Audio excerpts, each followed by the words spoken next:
Hi అండి, అందరికీ నమస్తే. Welcome to run in online TV YouTube channel. నా పేరు శ్రీనివాస్.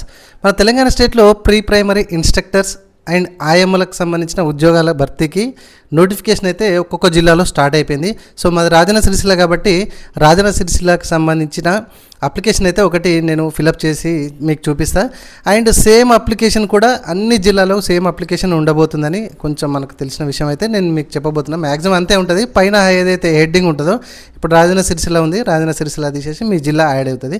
రిమైనింగ్ అంతా అప్లికేషన్ అంతా సేమ్ టు సేమ్ ఉండొచ్చు. అయితే ముఖ్యంగా మనకి ఎంత రేషియోలో మనకి సెలెక్షన్ అయితే చేస్తారు, ముఖ్యమైన డేట్స్ ఏంటి, ఎప్పటి నుంచి ఎప్పటి లాస్ట్ డేట్స్ మన రాజన్న సిరిసిల్లకు సంబంధించి అనేది ఈ వీడియోలో నేను చెప్పబోతున్నాను. అండ్ ముఖ్యంగా ఈ మనకు రాజన్న సిరిసిల్లకు సంబంధించిన అయితే వెబ్సైట్లో పెట్టడం అయితే జరిగింది. సో అన్ని జిల్లాలు అన్ని వెబ్సైట్లో పెట్టాలనేది రూల్ అయితే ఏం లేదని మనం ఫస్ట్ మాట్లాడుకున్నాం గత వీడియోలో. సో పూర్తి వివరాల కోసం ఇంకా ఆ వీడియోని అయితే మీరు చూడొచ్చు. అండ్ మనకు ముఖ్యంగా ఇక్కడ ఒక సర్టిఫికేట్ అయితే అవసరం పడుతుంది. అది ఏం సర్టిఫికేట్ అనేది కూడా ఈ వీడియోలో నేను చెప్తాను. ఇట్లా లేటెస్ట్ అండ్ ఇన్ఫర్మేషన్ వీడియోస్ కోసం మన ఛానల్ని సబ్స్క్రైబ్ చేసుకోకపోతే మీరు చూసిన ఈ వీడియో కింద సబ్స్క్రైబ్ బటన్ ఉంటుందండి.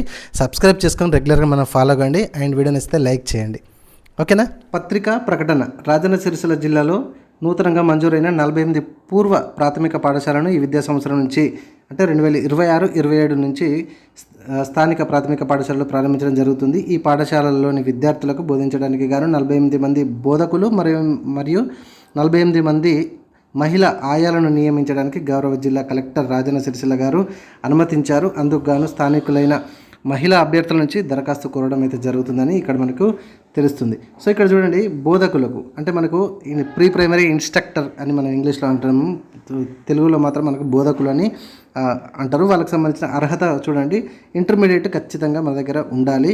అండ్ ఇక్కడ బ్రాకెట్లో ఇచ్చారు చూడండి, పూర్వ ప్రాథమిక లేదా ప్రాథమిక విద్యా బోధన కోర్సు చేసిన వారికి ప్రాధాన్యత ఇవ్వబడును అని చెప్తున్నారు. అంటే డిఎడ్ కానీ లేకపోతే ప్రీ ప్రైమరీ ఇన్స్ట్రక్షన్ కోర్సులు కానీ చేయమని ప్రతిసారి మనం చెప్తూ ఉంటామండి. సో వాళ్ళకి ఫస్ట్ ప్రాధాన్యత ఇస్తారు అని అయితే ఇక్కడ ఫస్ట్ పాయింట్లో అయితే చెప్పడం అయితే జరుగుతుంది. అండ్ ఇందుకు కానీ మనకు గౌరవ వేతనం చూడండి 8,000 రూపాయల గౌరవ వేతనం అయితే ఇవ్వడం అయితే జరుగుతుంది ఈ ప్రీ ప్రైమరీ ఇన్స్ట్రక్టర్కి. అండ్ తర్వాత చూడండి 2వ పాయింట్లో ఆయాగా పనిచేయటం గల అర్హతలు 7వ తరగతి అయితే మనకు పాస్ అయి ఉండాలి. అండ్ ఇక్కడ గౌరవ వేతనం వచ్చేసి 6,000 రూపాయలు. అండ్ వయసు ఏజ్ వచ్చేసరికి మనకు చూడండి ఇక్కడ నోటిఫికేషన్ తేదీ నాటికి 18 సంవత్సరాల నుంచి 44 సంవత్సరాల వరకు అయితే ఉండడం అయితే జరుగుతుంది. And SC, ST, BC, EWS వారికి అయితే 5 సంవత్సరాల సడలింపు. అండ్ మాజీ సైనిక ఉద్యోగులకు 3 సంవత్సరాల సడలింపు అని మనకి ఇక్కడ తెలుస్తుంది. అండ్ దివ్యాంగులకైతే 10 సంవత్సరాల సడలింపు అయితే ఇవ్వడం అయితే జరిగింది. సో ఇక్కడ నోట్లో చూడండి, స్థానికులకు మొదటి ప్రాధాన్యత ఇవ్వడం అయితే జరుగుతుంది. అంటే ఏ విలేజ్లో ఆ విలేజ్కి సంబంధించి ఒక విలేజ్కి సంబంధించిన అప్లికేషన్స్ రాకపోతే పక్కపొంటి విలేజ్ నుంచి తీసుకుంటారు. కాకపోతే మొత్తానికైతే మీ మండలానికి సంబంధించి మీ విలేజ్కి సంబంధించి ఫస్ట్ ప్రాధాన్యత ఇస్తూ నెక్స్ట్ అయితే వెళ్ళడం అయితే జరుగుతుంది. ఓకే. అండ్ ఇక్కడ రాజన్న సిరిసిల్లకు సంబంధించి మనకి ఇక్కడ చూడండి, దరఖాస్తు పత్రాలు మరియు ఇతర వివరాలు మండల అధికారి ఎంఈఓ కార్యాలయం నుంచి పొందవచ్చు. పూర్తి చేసిన దరఖాస్తు సంబంధించిన మండల విద్యాధికారి ఎంఈఓ కార్యాలయం నందు తేదీ 9/6/2026 సాయంత్రం 5 గంటలలోపు తీసుకోబడును. అంటే మనం అప్లికేషన్ అనేది ఫిజికల్గా అప్లికేషన్ ఫిలప్ చేయాలండి, మాన్యువల్గా ఫిలప్ చేయాలి, ఆన్లైన్లోనైతే కాదు. సో మాన్యువల్గా ఫిజికల్గా మనం ఫిలప్ చేసి మన యొక్క ఏదైతే మీ మండల ఆఫీసులో ఎంఈఓ ఆఫీస్ కార్యాలయం ఉందో అక్కడ 9/6/2026 సాయంత్రం 5 గంటల లోపు అయితే తీసుకోబడునని ఇక్కడ చెప్తున్నారు. అండ్ పూర్తి వివరాలకైతే మనకి ఇక్కడ వెబ్సైట్ అయితే ఇవ్వడం అయితే జరిగింది. అండ్ ఇక్కడ టెంటేటివ్ షెడ్యూల్ అయితే రావడం ఇక్కడ ఇచ్చారు. సో అప్లికేషన్ స్వీకరణ 6వ తారీఖు 6/6/2026 నుంచి 9వ తారీఖు 6/6/2026 వరకు దరఖాస్తులు అయితే స్వీకరిస్తారు. అండ్ అప్లికేషన్ పరిశీలన 10/6/2026 నుంచి 11/6/2026 వరకు. అంటే మీకు ఎవరిని సెలెక్షన్ చేయాలి ఏంటి అనేది, సో ఎవరు ఎలిజిబిలిటీ ఏం కథ అనేది ఆ సెకండ్ పాయింట్లో ఆ డేట్ నుంచి ఆ డేట్ వరకు అయితే చేస్తారు. అండ్ మెరిట్ జాబితా 1:3 ప్రకారం అయితే విడుదల చేస్తారు. ఏ రోజు విడుదల చేస్తారు? 13/6/2026 రోజు అయితే అంటే 13వ తారీఖు జూన్ 13, 2026 రోజున మనకు మెరిట్ లిస్ట్ అయితే పెట్టడం అయితే జరుగుతుంది. ఏ జిల్లాకు ఆ జిల్లాకు అక్కడ పేస్ట్ చేయడం అయితే జరుగుతుందని మనకు తెలిసిన సమాచారం ప్రకారం అయితే తెలుస్తుంది. అంటే నేను మీకైతే చెప్తున్నాను. అండ్ ఇక్కడ చూడండి, ఇక్కడ ప్రాథమిక ఎంపిక జాబితా 1:1 ప్రకారం విడుదల ఓకే, సో ఇది మనకి ఫైనల్ రిజల్ట్ వచ్చేసి మనకు 15/6 రోజునైతే ఫైనల్గానైతే రిజల్ట్ రావడం అయితే జరుగుతుంది. సో అభ్యంతరాలు ఏమైనా ఉంటే కనుక మనకు జూన్ 16వ తారీఖు 2026 రోజున మనకు ఏమైనా ప్రాబ్లం ఉంచి లేకపోతే లేదు అట్లా ఏమైనా అభ్యంతరాలు ఉంటేనైతే మనకు జూన్ 16 రోజునైతే వేయవచ్చు. ఓకే, అండ్ మన అభ్యంతరాలు అయితే చెప్పవచ్చు. అండ్ ఇక్కడ చూడండి, ఇదిగోండి ఇది అప్లికేషన్ ఫామ్ అనమాట. ఈ అప్లికేషన్ ప్రతి ఈ డిస్టిక్ సంబంధించిన సేమ్ అప్లికేషన్ ఉండబోయే అవకాశం ఉంటుంది. కాబట్టి మీరు పైన ఏదైతే డిస్టిక్ మీ యొక్క డిస్టిక్ ఏదైతే అనుకుంటారో ఆ డిస్టిక్ ఒకటి చేంజ్ చేసుకుంటే మీరు సరిపోతుంది. అండ్ ఇక్కడ చూడండి, మనకు రాజన్న సిరిసిల్ల డిస్టిక్ సంబంధించిన అప్లికేషన్ ఫామ్ ఇప్పుడు ఒకటైతే ఫిలప్ చేసి మీకు చూపిస్తాను. ఇదే సేమ్ టు సేమ్ ఉంటుంది. అండ్ ఇక్కడ చూడండి, post applied. So post applied ఏ పోస్ట్కి మీరు అప్లికేషన్ చేస్తున్నారు? సో ప్రీ ప్రైమరీ ఇన్స్ట్రక్టరా లేకపోతే ఆయానా, ఆ పోస్ట్ పేరు అయితే మీరు అక్కడ రాయాలి ఖచ్చితంగా. And name of the primary school. So primary school అంటే మీరు అక్కడ ఏ జిల్లాలో మీరు ఏ ఊళ్ళో నుంచి ఏ ఊరికి మీరు అప్లికేషన్ చేస్తున్నారు అనేది ఆ ప్రైమరీ స్కూల్ పేరు అయితే మీరు రాయాలి. ఆ name of the mandal, so ఆ ప్రైమరీ స్కూల్ మండల్ ఏదైతే ఉందో ఆ మండల్ పేరు అయితే అక్కడ రాయాలి. And name of the applicant మీకు తెలుసు, యాజ్ పర్ ఎస్ఎస్సి ప్రకారం అయితే రాయండి. ఎట్లా ఉంటే అట్లా రాయండి, నో ప్రాబ్లం. ఆధార్ ప్రకారం దయచేసి రాయొద్దు, ఎందుకంటే ఇది కేవలం లేడీస్ కొరకు సంబంధించింది కాబట్టి ఆధార్ ప్రకారం రాయొద్దు. ఎందుకంటే పెళ్ళైన ఆడవాళ్ళు వాళ్ళ యొక్క అత్తమ్మ వాళ్ళ ఇంటి పేరు ఉంటుంది కాబట్టి అట్లా అసలు రాయొద్దు. కేవలం ఎడ్యుకేషన్ అంటే ఎస్ఎస్సి మేము ప్రకారం మాత్రమే రాయండి.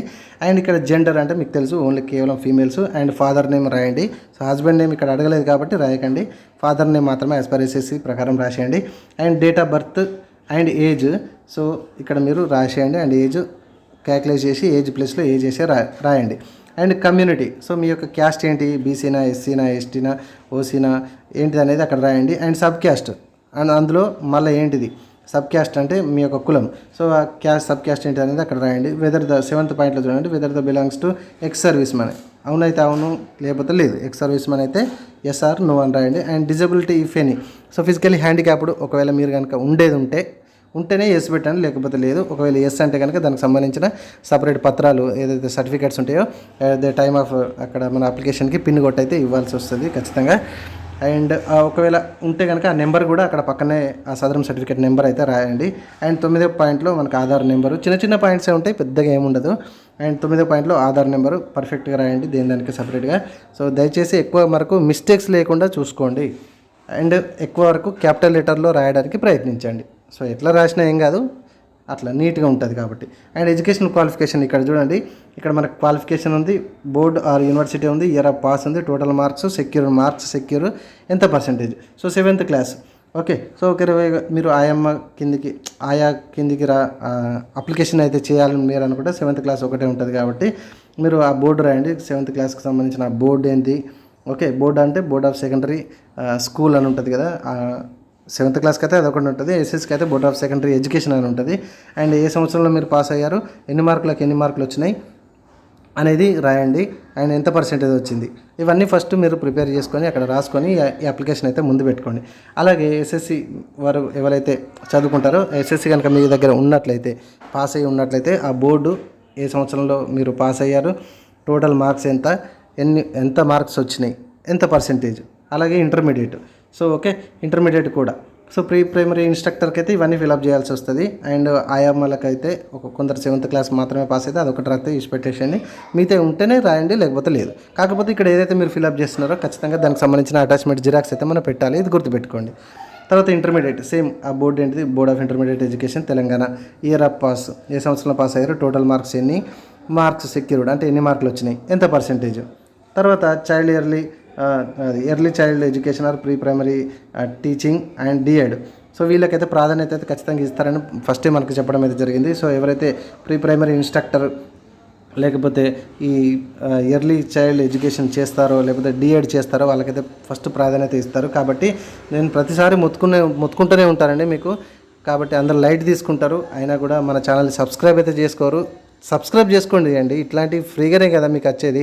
అందరు నెట్టు వాడుతున్నారు, ఏదో ఒక టైంలో ఇట్లాంటి మీకు న్యూస్ వస్తుంది.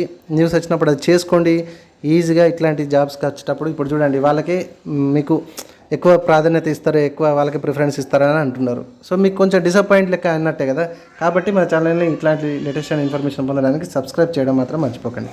సో ఇది ఎర్లీ చైల్డ్ ఎడ్యుకేషన్ కానీ లేకపోతే ప్రీ ప్రైమరీ ఇన్స్ట్రక్టర్ కోర్స్ చేసిన వాళ్ళు కానీ లేకపోతే డిఎడ్ వాళ్ళు చేసిన వాళ్ళు కానీ వాళ్ళ డీటెయిల్స్ అయితే వాళ్ళ board, year of pass, total marks, ఎన్ని మార్కులు వచ్చినాయి, ఎంత పర్సెంటేజ్ వచ్చింది, మీ సర్టిఫికేట్స్ అన్ని ముందు పెట్టుకోండి. నేను చెప్పేది నేను షాంపిల్గా నేను చెప్తున్నా కదా, మీకు సర్టిఫికేట్స్ ముందు పెట్టుకున్నారనుకోండి మీకు ఈజీ అయిపోతుంది. ఓకే, సో తర్వాత ఇంక కొంచెం మీ కనుక పైకి స్క్రోల్ చేసినట్లయితే ఇక్కడ చూడండి 1 to 7 classes study details. Okay, so ఇక్కడ ఫస్ట్ క్లాసు అకాడమిక్ ఇయర్ ఏ సంవత్సరంలో మీకు ఫస్ట్ క్లాస్ చేశారో ఆ సంవత్సరం రాయండి. ఆ స్టడీ సర్టిఫికేట్లు ముందు పెట్టుకోండి, ముందు పెట్టుకుంటేనే మీకు అర్థమైపోతుంది. అండ్ ప్లేస్ ఆఫ్ స్టడీ ఎక్కడ చదివారు, ఆ మండలం ఏంది, ఆ డిస్టిక్ ఏంది. సెకండ్ క్లాస్ ఏ అకాడమిక్ ఇయర్లో చదివారు, ప్లేస్ ఆఫ్ స్టడీ ఏ ఊళ్ళో చదివారు, ఏ మండలంలో చదివారు. లేటెస్ట్ డిస్టిక్లే, పాత డిస్టిక్లో అయితే కాదండి, లేటెస్ట్ డిస్టిక్ లేటెస్ట్ మండలం కిందనే రాయండి. కొందరు డౌట్ ఉండొచ్చు కదా, సో ఇప్పుడే క్లియర్ చెప్తున్నా, రాసుకోండి. సో అంటే అప్పుడు మీరు చదివిన ప్రకారం అప్పుడు ఆ జిల్లా ప్రకారం అయినా ఈ జిల్లా ప్రకారం రాయాలని కూడా కొందరు డౌట్ ఉంటుంది. లేటెస్ట్ జిల్లానే రాయండి. తర్వాత థర్డ్ క్లాస్ సేమ్ ఏ సంవత్సరంలో చదివారు, ఏ ప్లేస్లో చదివారు, ఏ మండలం వస్తుంది, ఏ డిస్టిక్ వస్తుంది. అట్లా 1 2 3 4 5 6 7 క్లాసెస్ పూర్తిగా రాయాలి. అండ్ వీటికి సంబంధించిన స్టడీ డీటెయిల్స్ సర్టిఫికేట్స్ అయితే ఖచ్చితంగా మనం అటాచ్మెంట్ చేయాలి. నేను చెప్తా చూడండి. తర్వాత రెసిడెన్షియల్ అడ్రస్, మీ యొక్క అడ్రస్ అయితే రాయండి. సో ఇక్కడ house number, habitation. So habitation nothing but మన ఊరే.